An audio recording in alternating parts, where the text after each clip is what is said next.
Chapter 14 है भगवद गीता का गुण त्रय विभाग योग। इसमें तीनों गुणों के बारे में बात की गई है प्रकृति के, सत, रज और तम। तो इसमें देखते हैं आगे। ये चैप्टर शुरू होता है, श्री कृष्ण कहते हैं कि अब मैं वह परम ज्ञान बताता हूँ जिससे ज्ञानी लोग बंधन से छूट गए। इस ज्ञान से मनुष्य ब्रह्म स्वरूप हो जाता है और फिर जन्म मरण का भय नहीं रहता है। ये इस ज्ञान की विशेषता बताई श्री कृष्ण ने, जो इन तीनों को जान लेता है, रज, सत, रज और तम को। कृष्ण बताते हैं प्रकृति माता है और चेतना यानी कि ईश्वर जिसे बोलते हैं वो पिता है। दोनों से सृष्टि होती है यानी कि सृष्टि का निर्माण होता है। सभी योनियों में जो भी इस शरीर में उत्पन्न होते हैं, शरीर मैटेरियलिस्टिक वर्ल्ड में जो भी उत्पन्न होते हैं उनका कारण प्रकृति है और बीजदाता पिता यानी कि जो उनका उद्गम का कारण है, पिता स्वरूप है, वो चेतना होती है यानी कि श्री कृष्ण। परम चेतना बोल लीजिए, सुपर कॉन्शसनेस बोल लीजिए या जनरल कॉन्शसनेस बोल लीजिए या आत्मा बोल लीजिए उसको, या उसको ही परमात्मा बोल लीजिए। ये सब इशारे जो हैं वो उसी की तरफ हैं। तो यही श्री कृष्ण बताते हैं सब योनियों में जितने भी पशु पक्षी पेड़ जो भी चीज़ है मैटेरियलिस्टिक वर्ल्ड में दिखाई देती है, जगत में जीवित होती है, उसके जीवन का जो बीज है वो उसी चेतना से आता है और जो उसका देह है, शरीर है, वो इस मैटेरियलिस्टिक वर्ल्ड में बनता है। तो फिर यहाँ पे वो तीनों गुणों का परिचय देते हैं। वो कहते हैं कि सत, रज और तम ये तीन गुण प्रकृति से उत्पन्न होते हैं और हर देहधारी जीव को बांधते हैं। सब जीव इन तीन मानसिक गुणों के कारण बंधन में रहते हैं। तो ये बताते हैं कि जो भी ये सत, रज, तम या फिर जो भी गुण हैं, ये तीनों प्रकृति के ही गुण हैं और तीनों ही हर देहधारी जीव को बांधते हैं, क्योंकि वो अल्टीमेटली जो भी उसका फंक्शनिंग हो रही है, जो भी उसका डिटेल्ड एक्शन है, वो सब है तो प्रकृति के अंदर ही। तो इसलिए ही बंधन उत्पन्न होता है उनसे। फिर वो आगे तीनों गुणों को डिटेल में बताते हैं। वो कहते हैं सत्गुण की पहचान क्या होती है। सत्य निर्मल है, प्रकाश देने वाला है, लेकिन यह भी सुख और ज्ञान की आसक्ति से बांध देता है। सत्य सबसे उत्तम बताया उन्होंने, लेकिन यह भी बंधन का कारण है। सुख और ज्ञान दोनों से बांधने वाला है। फिर दूसरे गुण रजगुण के बारे में बताते हैं। रजोगुण की रज कामना और आसक्ति से उत्पन्न होता है और कर्मों से जीव को बांधता है। रज में व्यक्ति हमेशा कुछ न कुछ करने और पाने और भोगने में ही लगा रहता है। ये दूसरा गुण है, ये गति देता है एक तरीके से। फिर तीसरे गुण के बारे में बताते हैं, तमोगुण। तम अज्ञान से पैदा होता है। यह प्रमाद, आलस्य और निद्रा से जीव को बांधता है। तम में व्यक्ति सुस्ती, भ्रम और अंधकार में जीता है। तो यहाँ तीनों गुणों की उन्होंने डिटेल बताई। एक गुण उठाने वाला है, एक गुण चलाने वाला है और एक गुण सुसुप्ति और निद्रा यानी कि एक तरह से गिराने वाला है। सत्य सुख से, रज कर्म से और तम अज्ञान से बांधता है।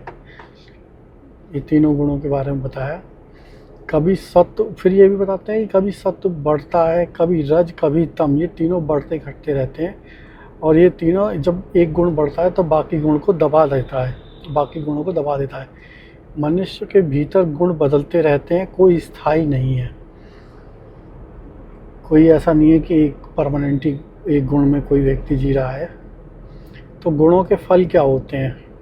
जब शरीर के सभी द्वारों में ज्ञान का प्रकाश हो तब सत्य की वृद्धि होती है। स्पष्टता, समझ और सजगता, ये सब सत्य के लक्षण हैं।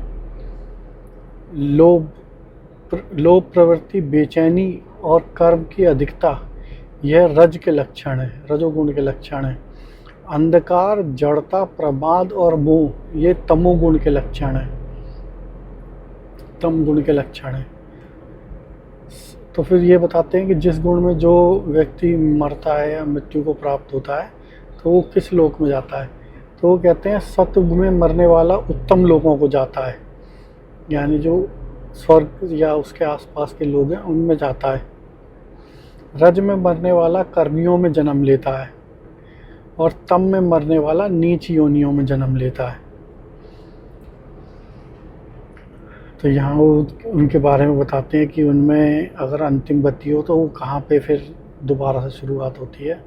सत्व का फल सुखद और पवित्र होता है, रज का फल दुख और तम का फल अज्ञान होता है। यहाँ तीनों गुणों के बारे में बताते हैं वो कि किसका फल क्या होता है। सत्व से ज्ञान, रज से लोभ और तम से प्रमाद और मोह उत्पन्न होता है। मन की स्थिति सीधे गुणों से जुड़ी है, यानी कि मन जो है वो सीधे ही तीनों गुणों से जुड़ा हुआ है। तो जैसा जैसा गुण की प्रवृत्ता होगी वैसे ही मन की स्थिति हो जाएगी। सत्व वाले ऊपर उठते हैं, रज वाले बीच पे रहते हैं और तम वाले नीचे गिरते हैं। फिर वो बताते हैं एक और अवस्था भी है जो इन तीनों गुणों के पार की अवस्था है, यानी कि जो भगवत प्राप्ति को, भगवत को प्राप्त, एक परम चेतना को प्राप्त हो जाता है या जान लेता है तो वो तीनों गुणों से पार हो जाता है। तो वो तीन गुणी अवस्था के बारे में बताते हैं, त्रिगुणातीत अवस्था के बारे में, कि जब ज्ञानी देखता है कि सारे कर्म गुण ही कर रहे हैं और वो उनसे परे है तब वो मुझे प्राप्त हो जाता है। यहाँ वो त्रिगुणातीत हो जाता है कोई भी व्यक्ति। देह से उत्पन्न इन गुणों से ऊपर उठकर जीव जन्म मरण और दुख से मुक्त हो जाता है। तो ये सब बताने के बाद फिर अर्जुन पूछते हैं कि गुणातीत पुरुष के लक्षण क्या हैं, वो कैसा रहता है और गुणों से ऊपर कैसे उठता है। तो फिर श्री कृष्ण इसको ही डिटेल में बताते हैं कि जो प्रकाश, प्रवृत्ति और मोह से द्वेष नहीं करता, उसमें रहने पर विचलित नहीं होता और जो साक्षी भाव में स्थित रहता है, वह जानता है कि गुण ही क्रिया कर रहे हैं और ऐसा व्यक्ति गुणातीत हो जाता है। यहीं पे ये समझने वाली बात है कि जो साक्षी भाव में स्थित हो जाता है व्यक्ति, वो गुणातीत भी हो जाता है। वो तीनों गुण उसको फिर इम्पैक्ट नहीं करते हैं। तो ऐसे व्यक्ति के लक्षण क्या हैं कि जो सुख दुख, मान अपमान, मित्र शत्रु को समान समझता है, जिसने कर्तापन छोड़ा है वह गुणातीत है। जिसने, यानी कि जो उन्होंने पिछली बार भी सब बताया है, जो मुक्त व्यक्ति है वही गुणातीत व्यक्ति है। मुक्ति के ये सब लक्षण भी उन्होंने पिछले चैप्टर्स में बताए थे। तो वही वो फिर बताते हैं कि जो कर्तापन छोड़ देता है वो गुणातीत होता है। फिर वो बताते हैं कि जो अविचल भक्ति से मेरी उपासना करता है वह गुणों से ऊपर उठकर ब्रह्म भाव को प्राप्त होता है। तो यहाँ पे एक तरह से ये भी बता रहे हैं कि भक्ति जो है वो गुणातीत होने का सीधा मार्ग है। लेकिन भक्ति में भी बार बार ध्यान देने वाली बात ये है कि ज्ञान योग्य भक्ति होनी चाहिए, अंध भक्ति नहीं। फिर वो कहते हैं कि मैं ही ब्रह्म का अमर, मैं ही ब्रह्म हूँ। ब्रह्म यानी कि जनरल सुपर कॉन्शियसनेस, वो बार बार इसी ओर इशारा करते हैं। और मैं ही अमरता और शाश्वत आनंद का आधार भी हूँ।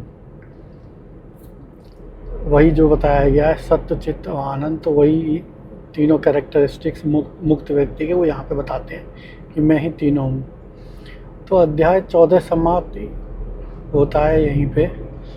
तो इसमें बताया गया है अध्याय 14 में मेनली कि मनुष्य गुणों से बंधा हुआ है, जो उन्हें देख लेता है वो उनसे मुक्त हो जाता है, और जो मुक्त हो जाता है वो त्रिगुणातीत भी हो जाता है, मतलब तीनों गुणों से आगे निकल जाता है, ट्रांसेंड कर जाता है, वो तीनों गुणों को ऊपर से देखने लगता है। तो यहाँ पे यही चैप्टर समाप्त होता है।